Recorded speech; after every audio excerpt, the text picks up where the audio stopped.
Parce qu'on entend souvent des patientes qui disent « mais à l'imagerie, on ne voit rien ». Mais le médecin ne voit rien, mon médecin généraliste, le gynécologue, le radiologue ne voit rien, mais je suis quand même douloureuse. Chaque règle sont douloureuses. Qu'est-ce que... C'est la situation que je vous évoquais précédemment, c'est-à-dire que vous avez une discordance. Vous avez des patientes symptomatiques, une imagerie normale.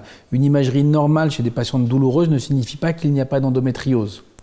Donc retenons 2 chiffres clés. D'abord que quasiment 50% des patientes qui ont une infertilité dite idiopathique ont une endométriose. Ça veut bien dire ce que ça veut dire. Ça veut dire que finalement... Qu'est-ce que c'est idiopathique ? Idiopathique signifie qu'on fait tous les bilans et on ne trouve pas d'explication à la difficulté de concevoir. Et quand vous creusez, c'est-à-dire que quand vous faites les bons examens avec les bonnes expertises, avec les bonnes expériences, vous arrivez à un diagnostic d'endométriose dans presque 44% des cas. Ça veut donc dire que lorsque des examens sont normaux et que vous avez des symptômes, l'infertilité en est un, il faut toujours se poser l'arrière-question de est-ce que le diagnostic est le bon ? Et c'est la grande difficulté de cette maladie. Je vous l'ai dit au départ, la maladie peut être millimétrique et centimétrique. Quand elle est centimétrique, elle est visible, n'importe qui peut la voir. Quand elle est millimétrique, n'importe qui ne peut pas la voir.